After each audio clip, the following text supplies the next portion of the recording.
नमस्ते प्यारे बच्चों। आज मैं आपको एक बहुत ही अनोखी और जादुई कहानी सुनाने जा रही हूं। रहस्यमयी सफेद हाथी की कहानी। चलो अपनी आंखें बंद करो और सोचो। एक बहुत ही घना, पुराना और बेहद सुंदर जंगल है, जहां ऊंचे ऊंचे पेड़ों के बीच से हल्की हल्की रोशनी छन कर आ रही है। और उसी जंगल के बिल्कुल बीचों बीच एक चमकता हुआ सफेद हाथी दिखाई देता है। अब आप सोचोगे, ये सफेद हाथी आखिर है कौन? कहां से आया है ये इतना सुंदर और विशाल हाथी? और सबसे बड़ी बात, ये चमक क्यों रहा है? इसकी चमक तो बिल्कुल चांदनी जैसी है। जो भी इसे देखता है बस देखता ही रह जाता है। लेकिन एक बहुत बड़ी हैरानी की बात है, ये हाथी अचानक से गायब क्यों हो जाता है?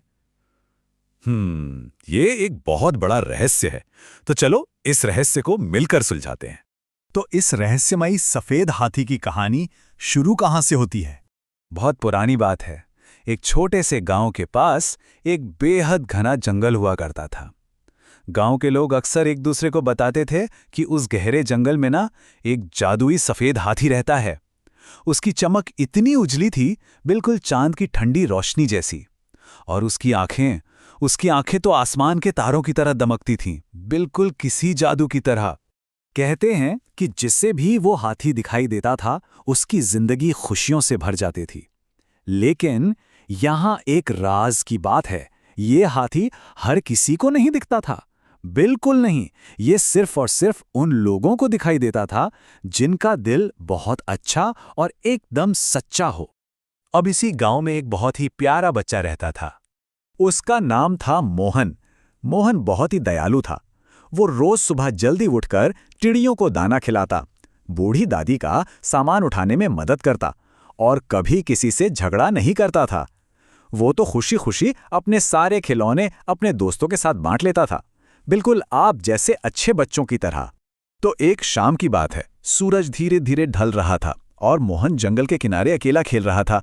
खेलते खेलते अचानक उसकी नजर झाड़ियों पर पड़ी। उसे झाड़ियों के पीछे से एक बहुत ही उजली चांदी जैसी चमक दिखाई दी। मोहन थोड़ा हैरान हुआ और धीरे धीरे उस रोशनी की तरफ आगे बढ़ा। जैसे ही वो पास पहुंचा और उसने धीरे से झाड़ियों को हटाया, अरे वाह! उसके ठीक सामने एक विशाल, बेहद सुंदर, चमकदार सफेद हाथी खड़ा था। इतने बड़े जानवर को देखकर तो कोई भी डर जाता, लेकिन मोहन बिल्कुल नहीं डरा। उसने मुस्कुराकर बड़े ही प्यार से कहा, नमस्ते प्यारे हाथी। मोहन की इतनी मीठी आवाज सुनकर उस सफेद हाथी ने अपनी सूंड आगे बढ़ाई और मोहन के सिर को बहुत ही प्यार से छुआ। और पता है फिर क्या हुआ? मोहन के चारों तरफ एक बहुत ही प्यारी, सुनहरी और जादुई रोशनी फैल गई। ऐसा लगा जैसे किसी ने उसे बहुत प्यार से गले लगा लिया हो। और इस जादुई मुलाकात के बाद तो जैसे चमत्कार ही होने लगे। देखते ही देखते मोहन के खेत में पहले से भी ज्यादा मीठे मीठे आम उगाए। उसकी जो प्यारी सी बकरी थी जो बहुत दिनों से बीमार थी, वो एकदम उछलने कूदने लगी। और सबसे बड़ी बात, मोहन के छोटे से घर में खुशियां ही खुशियां भर गईं। लेकिन बच्चों, जहां अच्छाई होती है वहां कभी कभी बुराई भी आ जाती है। जब गांव के बाकी लोगों को मोहन के इन चमत्कारों के बारे में पता चला, तो कुछ लोगों के मन में लालच आ गया। वे सोचने लगे कि अगर हम उस जादुई हाथी को पकड़ लें तो हमें बहुत सारा खजाना मिल जाएगा।